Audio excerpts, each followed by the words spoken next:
This year in college football, the team with the most to lose and the most to prove isn't a team that doesn't have a lot of wins. We're talking about one of the most winning recent programs in college football, the Ohio State Buckeyes. Right now, it's championship or bust. And to be honest, that's a very, very fair narrative because these guys have the best roster in college football, in my opinion. When you look at the depth, not only the top end talent, but when you look at the depth of the roster, it's incredible. It's insane. And the way that I look at a roster when I want to talk about how deep it is I'm from SEC country. And I'm thinking, how many of these guys could come and make an impact in the SEC today? And it's not just Ohio State starters. It's their second string. They've got some third string guys. And you're going to see in the transfer portal every year, Ohio State is going to be one of those programs that provide starters to other Power Four programs. Yeah, Ohio State is loaded. I mean, all right, let's just start at the top. Let's go to the quarterback room. First and foremost, you've got Will Howard, comes over for Kansas State. He's got really, really a huge amount of big game experience coming out of the Big 12 last year. He's a guy with a lot of poise, a lot of intangibles, and he does have a lot of arm talent. He's a guy that's going to really be pulling the strings for Ohio State this year. And I think that if he does what he's supposed to do with that cast of talent that he has around him, it's going to be a really good season in Columbus. But you don't stop there. You got another guy who's been around for a while and has some experience in Devin Brown. Then after you go there, you got to go Julian Sand, who last year was the #1 overall recruit in the country when it came to quarterbacks. Now, after you get there, right, then you say, man, you're at the fourth string. You got a guy like Lincoln Kingholtz, who's just a lot of teams are just waiting for him to put his name in the portal because he can make another roster better immediately. And oh, yeah, your red shirt candidate was the #4 overall quarterback in the country last year, Aaron Nolan, who had teams licking their chops just in case that he was the type of guy who was going to leave instead of staying to compete, which he did, which I'll get to later. That's just your quarterback room. Okay, let's talk about wide receivers.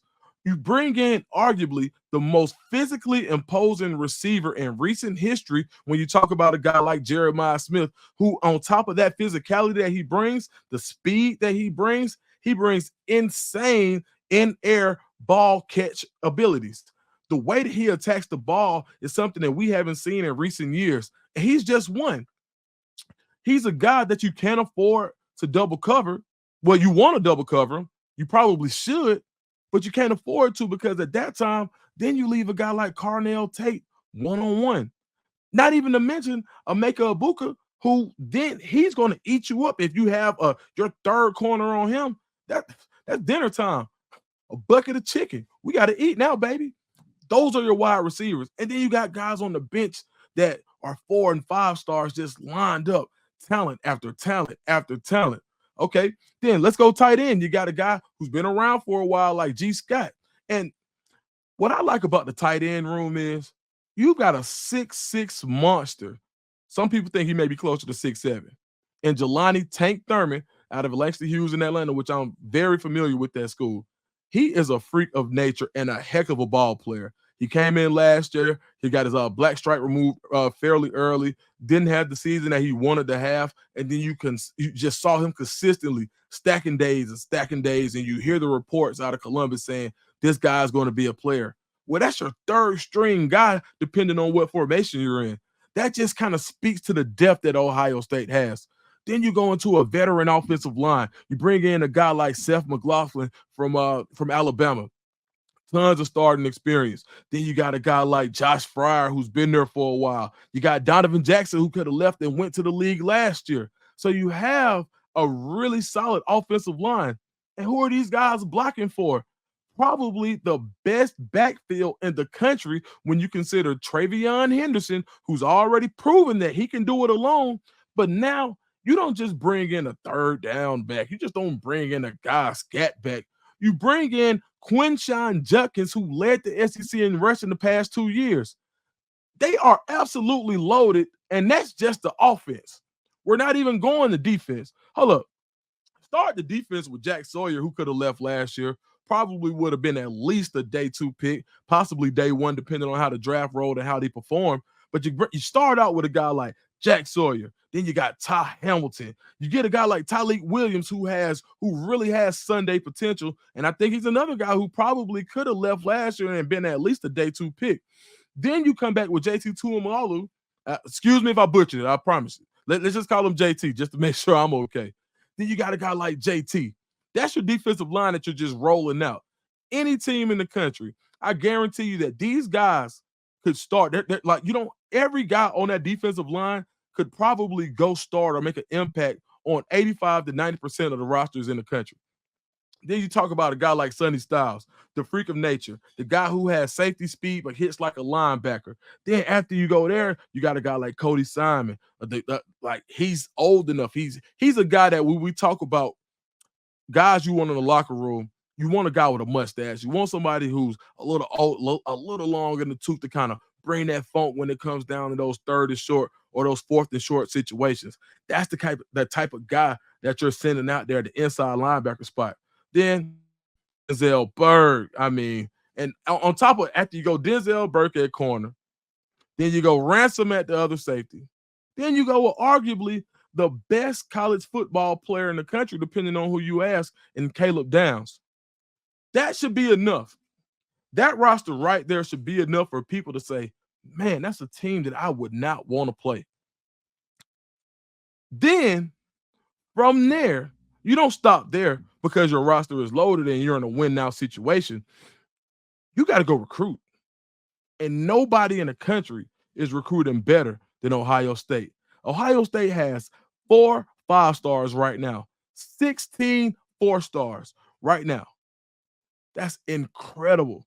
21 blue chippers. Let's take a look at that class.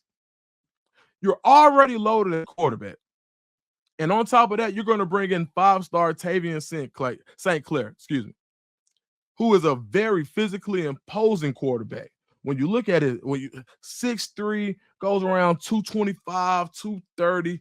He's a guy who can do a little bit of everything. If you want him to run some quarterback power, he's going to be a threat in the RPO. He has a cannon for an arm. You got him that's willing to come in and wait his turn. Then you think about the cornerbacks that you're bringing in, the top cornerback class in the country, two of the top 10 players in the country at corner at the same position. When you talk about a guy like Devin Sanchez, who stands 6'2", 175 pounds, track speed, really great in coverage. And on the other side, you got that physically imposing corner in Naeem Offer, who may be a tad shorter. But, man, I haven't seen anybody in the country that has the short area burst that Naeem Offer has. So now you've got bookends at cornerback where you can play whatever you want to do. You know what? Send in 0 blitz. We'll be okay in the back. 0 blitz. We ain't tripping. All right, but then you go to the linebacker room. Then you got two more cornerstones when you talk about a guy like TJ Alford out of Florida, and then you pair him with a guy like Riley Pettijohn, 2 run and hit linebackers that you don't have to take off the field on third down because both of these guys can run really, really well. And on the back end, you go with Fahim Delane. Carter Lowe on the offensive line. You miss on a guy like David Sanders, but we all forget about they already have Carter Lowe, who's a top 30 player in the country, who really, when you look at the body size, when you look at the frame that he has, he can play inside or out. And he's a nightmare if you wanted to run right behind him. If you put him at right tackle, nightmare. But he has the footwork to play left tackle. So it doesn't really matter where you go with Carter Lowe. He's still a 5-star type guy. Not even to talk not even talking about the receivers, because you still got high 4-star Quincy Porter on the way in. Zahir Mathis is somebody that I think nobody is talking about. But Zahir Mathis at the edge is somebody that I think can really have an opportunity to make an early impact. And you don't just have him at the edge. You also bring in a guy like Zion Grady. And when you talk about Zahir Mathis, he's a guy, I think he's probably about 6'6". You got the length that you want in order to play however you want to play. If he wants to stand somebody up and go long arm, he can. But he also has the ability to bend. He has the lower bend in order for him to get around the edge. This class is loaded. Not even to talk about the running backs. Bo Jackson. With a name like that, do we even have to talk about it? So I'm not just going to go all the way into the recruiting class. It's just a high-level pitch. But when you look at the current roster and you look at the recruiting class, there is not another team in the country that is more prepared to make a run at the type of dynasty type teams that we've seen, like the Alabamas of the world. This type of roster is the type of team that you can continuously see that there's a pipeline of players that you're always going to be in every game, really based off athleticism. Now it's up to Coach Ryan Day and company to get those guys where they need to be. But how is all this happening? Why is everybody kind of just coming to Columbus? They're recruiting with a national imprint. You got guys from, I mean, when you look even to the 26 class, you go as far west as Cali, you bring it all the way back to New Jersey, you go far south to Florida, you're in Georgia, you're in Bama, you're in the Midwest. I call Columbus the magical kingdom.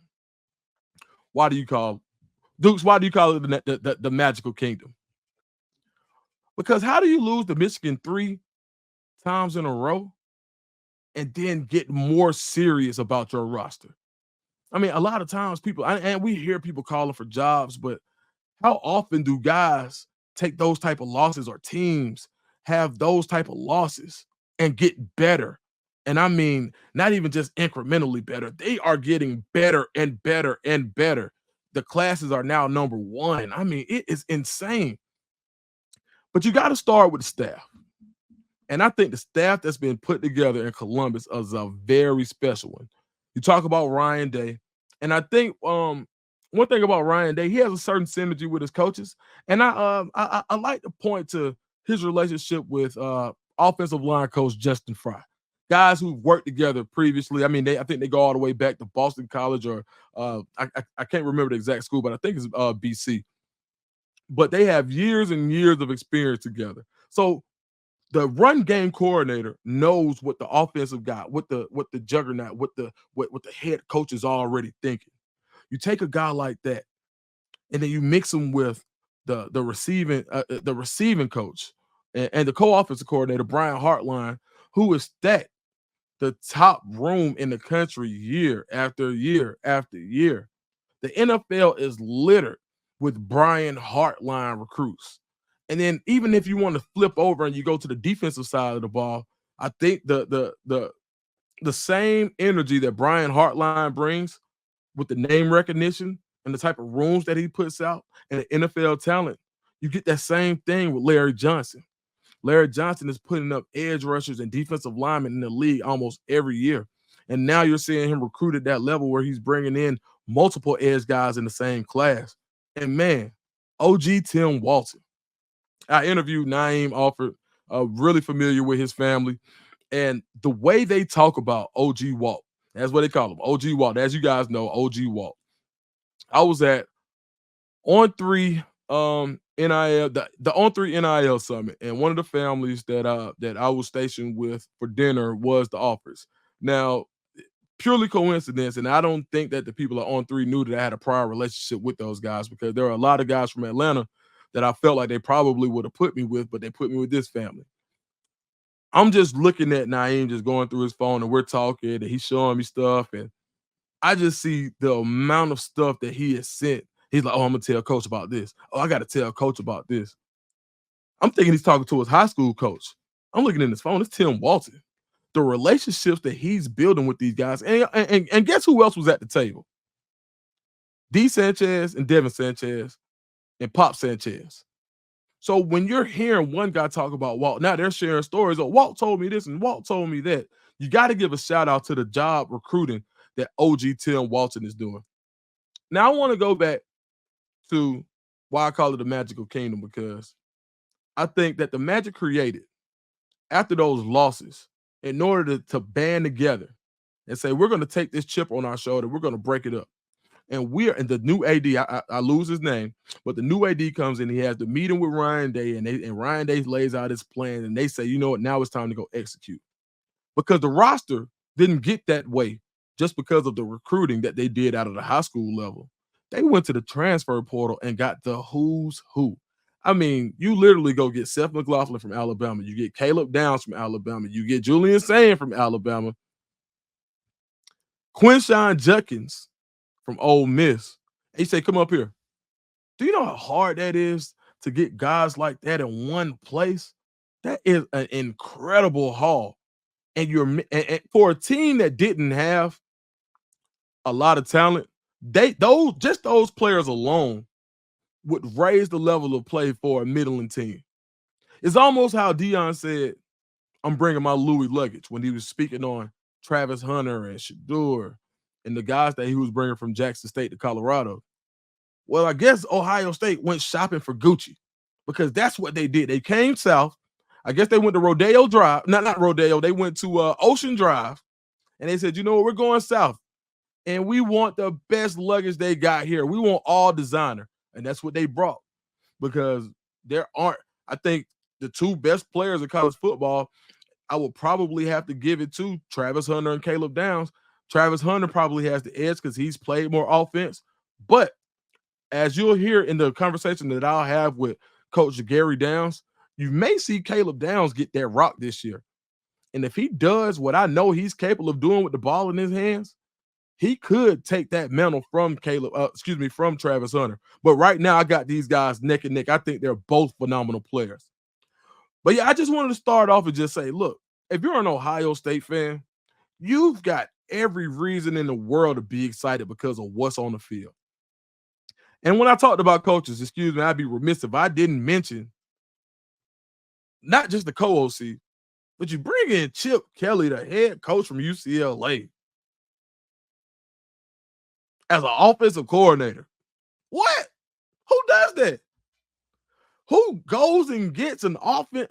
Who goes and gets a head coach who's happy with this job, who has a top quarterback and says, "Nah, you know what? Screw it. I'm going to Ohio State as an offensive coordinator." What? Ohio State, that's why I call it a magical kingdom. So, and as long as they continue to stack these classes, I think that name is going to continue to fit. So it's going to be a really interesting year in Columbus, and I think that it is national championship or bust for the Buckeyes.